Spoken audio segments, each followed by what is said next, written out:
आज हम लोग संस्कृत के अंतर्गत तृतीय पाठ है बुद्धिर्यस्य बलम तस्य, यानी जिसके पास बुद्धि उसी के पास बल, जिसकी बुद्धि उसी का बल।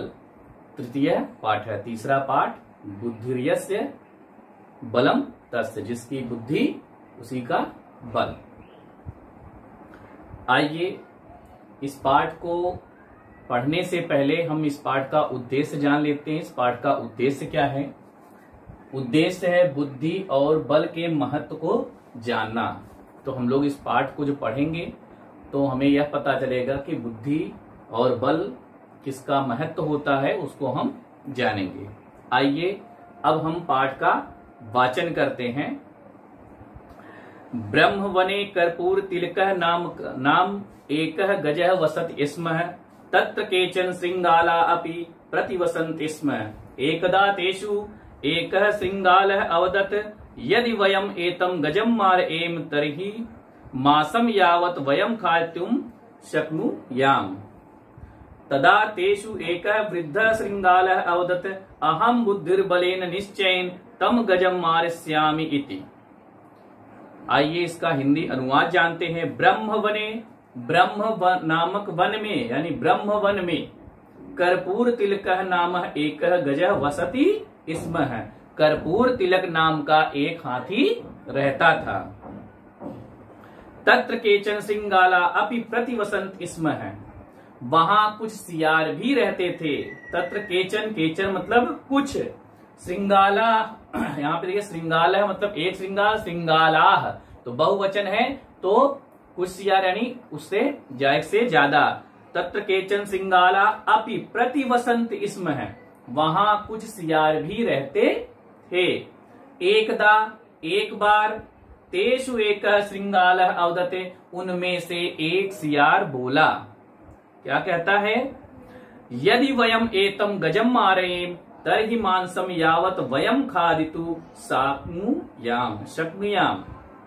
तो उसने कहा यदि हम इस हाथी को मार देते हैं, यानी कि जो कर्पूर तिलक हाथी था उसके लिए बोलता है, यदि हम इस हाथी को मार देते हैं तो यावत वयम तर्हि मांसम यावत वयम खादितु शक्नुयाम, तो इसका मांस पूरे 1 महीने तक खा सकते हैं।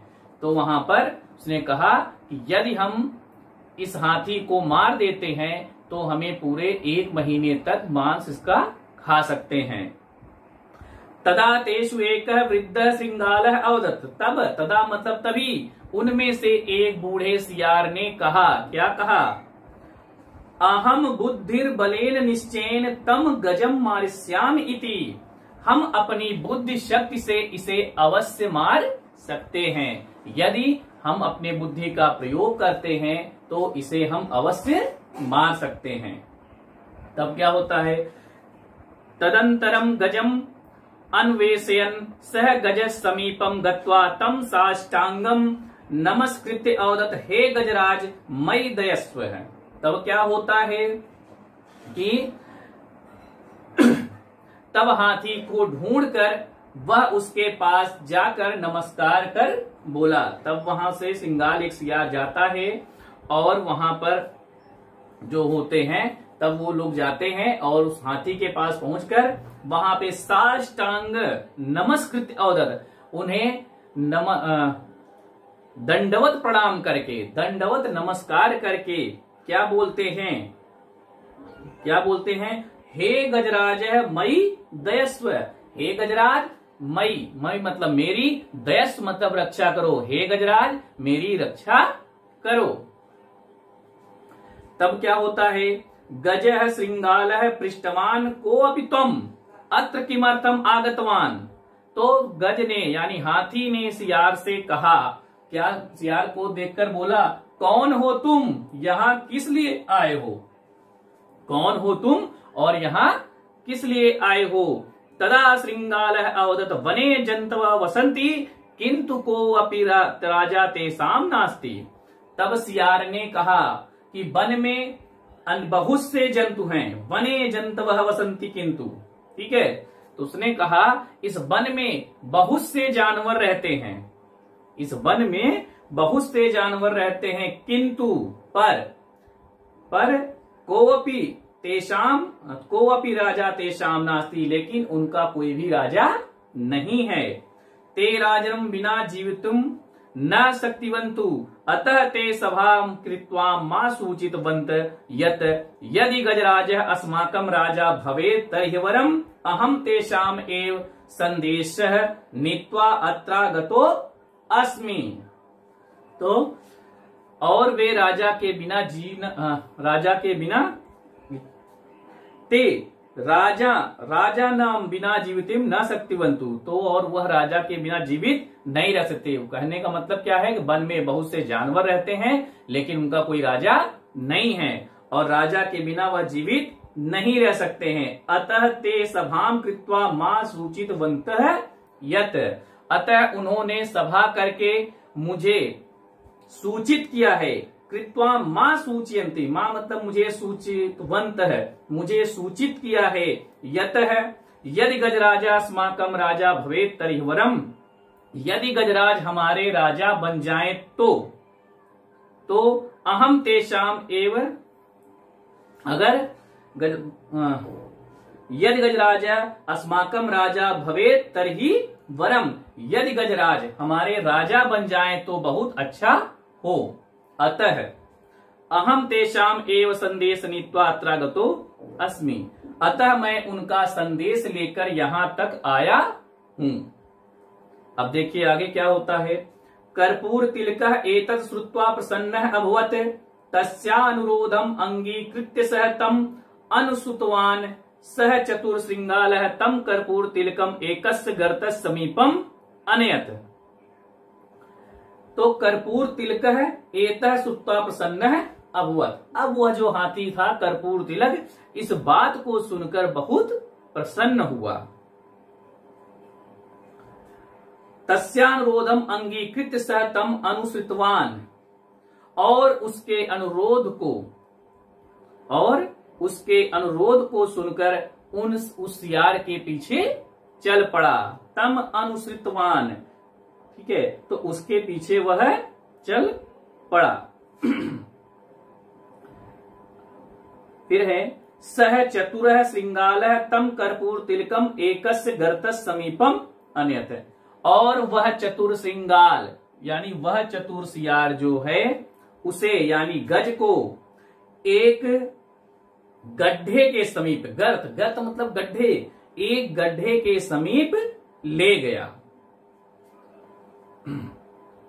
तस्मिन् गर्ते पंकः आसीत् सह गज तस्मिन् गर्ते अपत, और उस गड्ढे में, तस्मिन् गर्ते उस गड्ढे में, तस्मिन् गर्ते उस गड्ढे में, पंकः आसीत् उस गड्ढे में कीचड़ था।